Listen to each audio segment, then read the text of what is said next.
मंजिल उन्हीं को मिलती है जिनके सपनों में जान होती है। पंख होने से कुछ नहीं होता, हौसलों से उड़ान होती है। हेलो एवरीवन, आप सबका स्वागत है आज के हमारे इस नए सेशन में, सीएसआर नेट अचीवर्स के शो में। और आज हम मिलेंगे दिव्या से, जो हमारे सीएसआर नेट के अचीवर्स है, और जानेंगे उनके सक्सेस का राज कि सफलता पाने के लिए उन्होंने कितनी मेहनत की, उन्हें कौन सी मुश्किलें आई, उन्होंने किस तरह से अपने रिविजन्स को, अपने टाइम को मैनेज किया और इस एग्जाम का प्रिपरेशन किया और इतनी अच्छी उन्होंने सफलता पाई। तो सबसे पहले दिव्या, आपका बहुत बहुत स्वागत है आज के हमारे इस सेशन में। Thank you sir. और हेलो, सभी कैसे हैं स्टूडेंट, आप? हाँ बोलिए।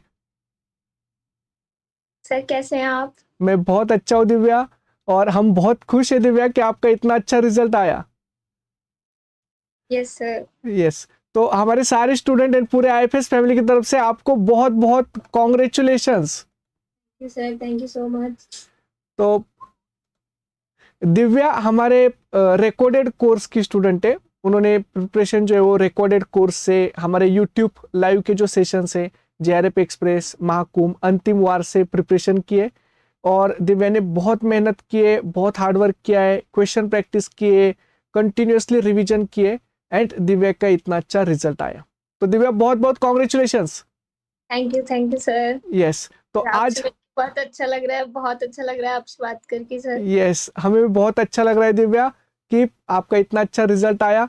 और सबसे पहले जैसे दिव्या अहिलानी, इन्होंने एमएससी बॉटनी किया हुआ है राजस्थान यूनिवर्सिटी से। और एमएससी बॉटनी कंप्लीट होने के बाद दिव्या ने सीएसआर की प्रिपरेशन की, गेट की प्रिपरेशन की। वैसे दिव्या का गेट का भी रिजल्ट बहुत अच्छे रैंक से दिव्या का गेट क्वालिफाई है, और सीएसआर एग्जाम का भी इतने अच्छे रैंक से सीएसआर एग्जाम क्वालिफाई हुआ। तो सबसे पहले दिव्या, मेरा एक क्वेश्चन है कि आपको आईएफएस के बारे में कैसे पता चला? सर मैंने यूट्यूब से देखा था आईएफएस के बारे में।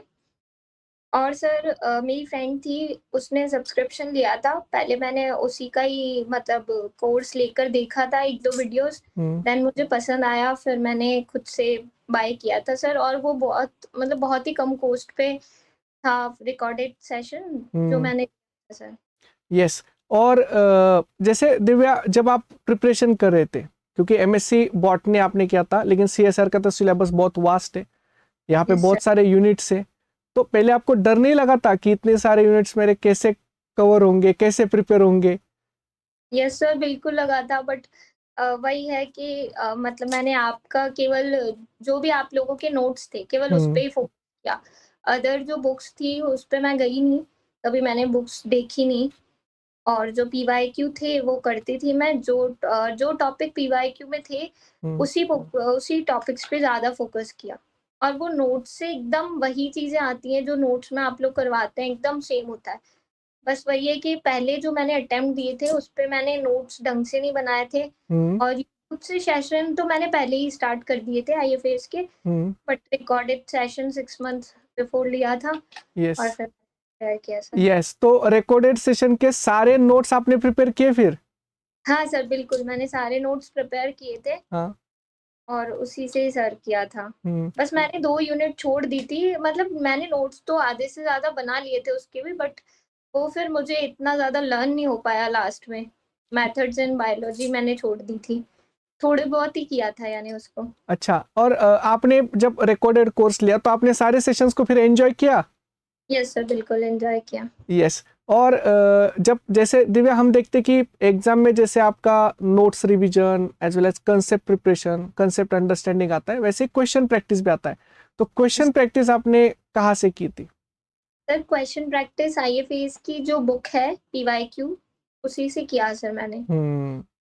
और उस जैसे हम द देखते दिव्या, पॉइंट है सर, टू पहले द पहले, पॉइंट। हाँ बोलो बोलो। सर जो आईएफएस की बुक है उसमें एकदम टू द पॉइंट सॉल्यूशंस है, तो मैंने उसी को ही प्रेफर किया। मतलब जो भी question out of the notes दिखता था, फिर उसका जब सॉल्यूशन पढ़ते थे तो वो समझ आता था कि ये मतलब थोड़ा बेसिकली उसको घुमा दिया है, लेकिन वो है तो नोट से ही। हम्म। और जब क्वेश्चन प्रैक्टिस स्टार्टिंग में करते थे तो क्या आपको भी प्रॉब्लम्स आते थे क्या क्वेश्चन समझने में, सॉल्व करने में? सर स्टार्टिंग में क्वेश्चन समझ नहीं आते, लेकिन हम्म, जब मतलब ढंग से उसको करने लगते हैं, एक बार पूरा ढंग से नोट्स पढ़े, क्वेश्चन किए, फिर नहीं आए, फिर नोट्स पढ़े, देन वापस से क्वेश्चन किए। हम्म। और दिव्या, जैसे एग्जाम के रिजल्ट के लिए सबसे इम्पोर्टेंट होती है स्ट्रेटजी, कि आप स्ट्रेटजी कैसे यूज करते हैं। तो यस सर। आपने ऐसे रिवीजन स्ट्रेटजी कौन से यूज की थी कि जिसकी वजह से आपका इतना अच्छा रिजल्ट आया? सर स्ट्रैटेजी तो जो आप लोग सेशन बताते थे, मतलब एवरी संडे जैसे आप लोग आके बोलते थे, मैंने वही स्ट्रैटेजी यूज की। और जो जेआरएफ सीरीज चल रही थी, महाकुंभ सीरीज थी, उसमें जो जो टॉपिक होते थे ना, मैं उसको सेम डे ही खत्म करने की कोशिश करती थी। हम्म। लाइक वो पढ़ लिया सीरीज से, फिर उसके बाद नोट से पढ़ लिया सीरीज खत्म होने के बाद, और उसको उसके क्वेश्चन देख लिए फिर। ये मैंने स्ट्रेटेजी रखी थी सर। यस। और जब भी हम प्रिपरेशन करते हैं तो प्रिपरेशन करते हुए जैसे दिव्या, सबसे इम्पोर्टेंट होता है एनवायरनमेंट, कि आपका पढ़ाई का जो एनवायरनमेंट है, कि स्टडी एनवायरनमेंट जो बहुत इंपॉर्टेंट रोल प्ले करता है प्रिपरेशन में। तो आपने प्रिपरेशन मतलब लाइब्रेरी में बैठ के की थी या घर पे ही बैठ के की थी? सर एक्चुअली मैं जयपुर रहती थी। एक्चुअली हम्म, सर मैं नीट के लिए नीट की टीचर हूँ सर, मैं 4 साल से पढ़ा भी वाओ। रही। तो अब उस टाइम मतलब मैं मेरा जब से पीजी हुआ जयपुर से, तब मैं हम्म। अकेली रूम लेकर रहती थी हम्म। जयपुर में।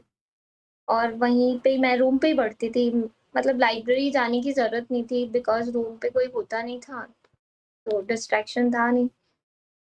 वाओ, तो आप नीट के फैकल्टी है मतलब। Yes sir. यस। और जैसे मतलब हम पढ़ाई करते हैं दिव्या, तो वैसे वैसे क्वेश्चन प्रैक्टिस भी करते हैं। तो वैसे हम जैसे हर संडे को टेस्ट देते हैं, मॉक टेस्ट देते हैं, तो क्या हाँ आपने भी टेस्ट दिए थे क्या? हाँ सर, मैंने पहले तो जो आईएफएस के 5 मॉक टेस्ट थे बड़े वाले, वो मैंने दे दिए थे। और फिर उसके बाद लास्ट टाइम पे महाकुंभ जो मेला था, उसके चक्कर हाँ। में लेट हो गया था एग्जाम। हम्म। तो फिर एंड टाइम पे मेरे पास टाइम था, मेरे पास 25 डेज, 25 to 30 डेज समथिंग बच गए थे। फिर मैंने जो 1 रुपीज वाला आपका सीरीज था, हाँ। उसको मैंने ज्वाइन किया था सर। यस। तो ये इसका जो टेस्ट आपने प्रैक्टिस की थी उसका फाइनल एग्जाम में बेनिफिट हुआ? बिल्कुल हुआ सर, एकदम सेम पेपर था। हम्म। जो आपका बनाया हुआ मॉक टेस्ट है, 5 जो मॉक टेस्ट है, वो बहुत अच्छे सर, एकदम हम्म। एग्जाम जैसा फील आता है उसको देखकर। यस। और जैसे सबसे इम्पोर्टेंट, जैसे हम सीएसआर एग्जाम में देखते हैं कि आप सी पार्ट में कौन से क्वेश्चन करते हैं, बी यस सर। पार्ट में कौन से करते हैं, selection of the question is very important. तो आपने yes selection of the question का प्रैक्टिस कैसे किया था? Sir, selection of the question जैसे मैंने पहले सी वाले सेक्शन को किया था, हम्म। ने उसमें 1 घंटा 10 मिनट लगभग मैंने उसमें दिया था। और सर मैंने पार्ट ए को भी अच्छे से प्रिपेयर किया था। हम्म। आईएफएस के जो सर पढ़ाते हैं, हम्म। दिनेश, से यस। प्रिपेयर। तो फिर पार्ट सी करके देन में पार्ट बी किया मैंने, और फिर लास्ट में 27 मिनट्स में मैंने पार्ट ए किया था। वाह। तो जैसे दिव्या, आपने जब एग्जाम दिया तो एग्जाम में सबसे इम्पोर्टेंट होता है टाइम मैनेजमेंट। तो यस सर। टाइम मैनेजमेंट की प्रैक्टिस कैसे की थी आपने? सर टाइम मैनेजमेंट आईएफएस के जो मॉक टेस्ट है, उसी से ही मैंने मैनेज किया। मतलब मैं हम्म। स्टार्टिंग से ही यही स्ट्रैटेजी चला के आई थी। मतलब सर भी यही बताते हैं, पहले पार्ट सी करना है, देन पार्ट बी, और फिर पार्ट ए करो। यस। वही किया था।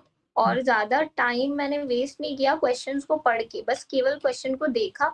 और एक थोड़े टाइम के बाद आपको समझ आ जाता है कि आपको कौन-सा क्वेश्चन करना है, कौन-सा आउट ऑफ द सिलेबस लग रहा है। तो बस वही देखकर कि जो टॉपिक अच्छे से आते हैं, उसका क्वेश्चन मिलते ही मैंने उसको पढ़ा, अदरवाइज़ मैंने क्वेश्चन को स्किप किया। स्किप करना बहुत ज़रूरी है। हाँ, तो ये एक स्किल होता है कि आप सिलेक्शन ऑफ द क्वेश्चन कैसे करते हो।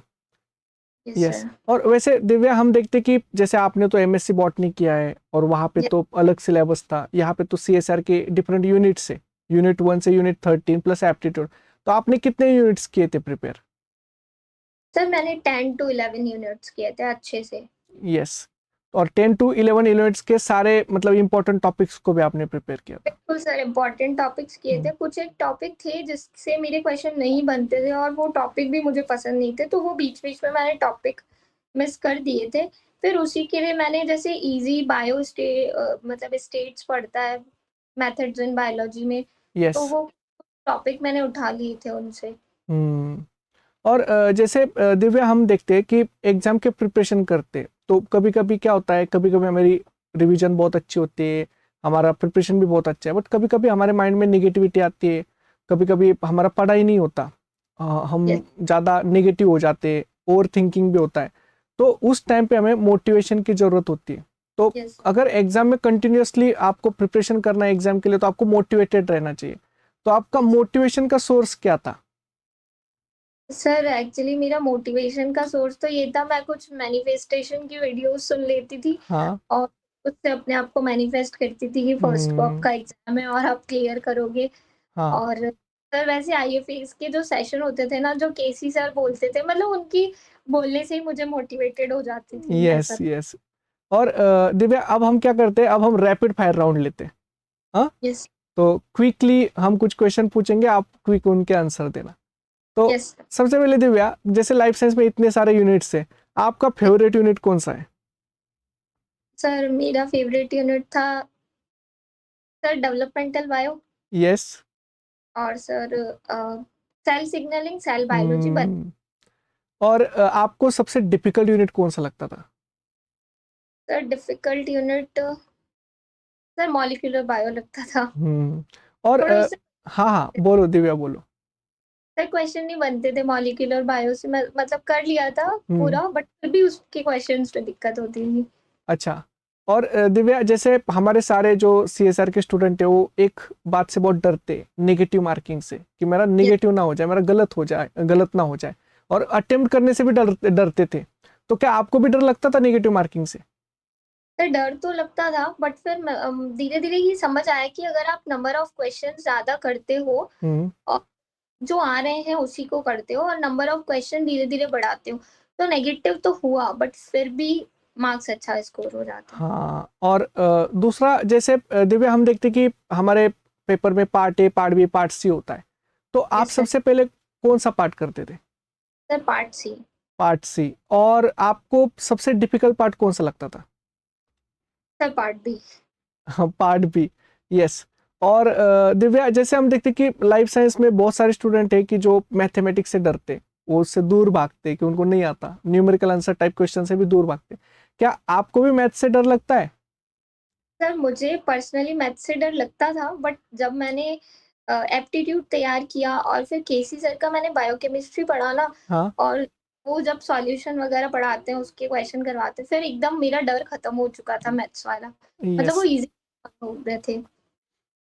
और जैसे हम देखते हैं दिव्या कि जैसे हमारे रिजल्ट में life science B and C part important होता है, वैसे एप्टीट्यूड भी बहुत इंपॉर्टेंट है।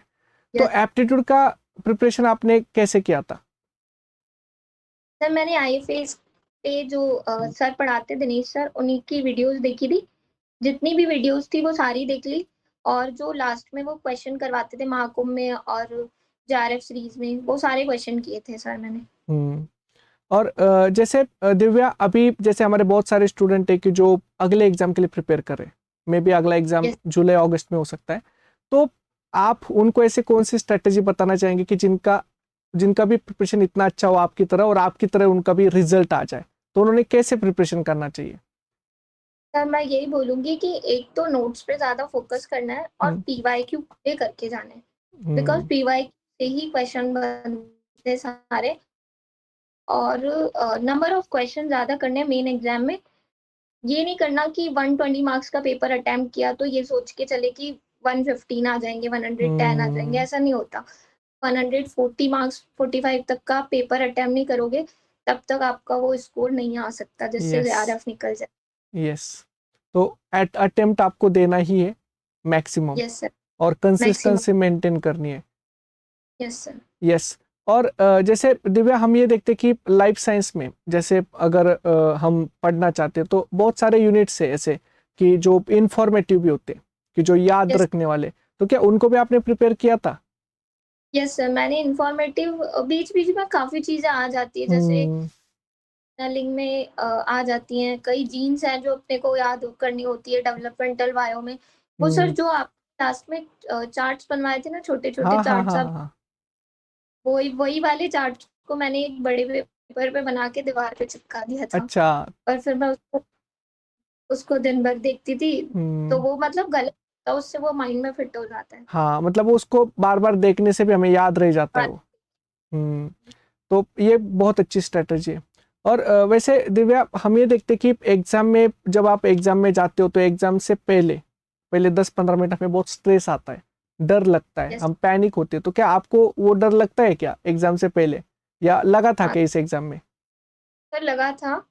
बट वही है कि आप जिसको मानते हो, और हम्म। 10 मिनट वही याद कर लो, और उसके बाद में फिर मतलब आपको प्रिपरेशन पे भरोसा होना चाहिए। और ये अगर हम मॉक टेस्ट देते हैं तो फिर वो डर बिल्कुल कम हो जाता है, क्योंकि ऐसा ही लगता है जैसे हम घर में बैठ के मॉक टेस्ट दे रहे हैं। जब मैं पेपर करने लगी मुझे डर था, लेकिन पेपर स्टार्ट करते ही मुझे ऐसा फील आया जैसे मैं मॉक टेस्ट दे रही हूँ, क्योंकि हाँ। मेरी काफी टाइम से 2-3 महीने से वो मॉक टेस्ट देने वाली, एवरी संडे मॉक टेस्ट देने की हैबिट पड़ चुकी थी। यस, तो मॉक टेस्ट देने से बहुत बेनिफिट हुआ। और क्या दिव्या, बिल्कुल। हमारे जो सेशंस होते हैं, live sessions, exam mapping, JRF express, अंतिम यस वार, सर। तो क्या इनको भी आपने अटेम्प्ट किया था? हाँ सर, मैंने कोई भी सेशन नहीं छोड़ा था, सारे सेशन मैंने अटेम्प्ट किए थे। हम्म। और वो सेशंस ही थे जिससे मुझे बहुत ज़्यादा फ़ायदा मिला। यस। तो ये इतने अच्छे आपने दिव्या स्ट्रेटजी बताई आपकी, और आपका इतना अच्छा मतलब गाइडेंस दिया हमारे स्टूडेंट को, तो इसका उनको बहुत हेल्प मिलेगा। और उनके भी लाइफ में अगर ऐसे ही कुछ अगर सिचुएशंस हो तो उनमें भी उनको बहुत हेल्प मिलेगा। तो हमारे सारे स्टूडेंट एंड पूरे आईएफएस फैमिली की तरफ से Divya, thank you so much कि आपने इतना अच्छा गाइडेंस दिया और इतने अच्छे से हमें मोटिवेट किया और अपनी सक्सेस जर्नी बताई।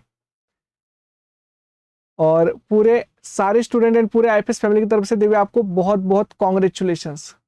Thank you sir. हाँ, हम बहुत खुश है आपका इतना अच्छा रिजल्ट आया, and wish you all the best for your future goals. Yes sir. Yes, so thank you. Thank you sir. It's my pleasure sir. Yes.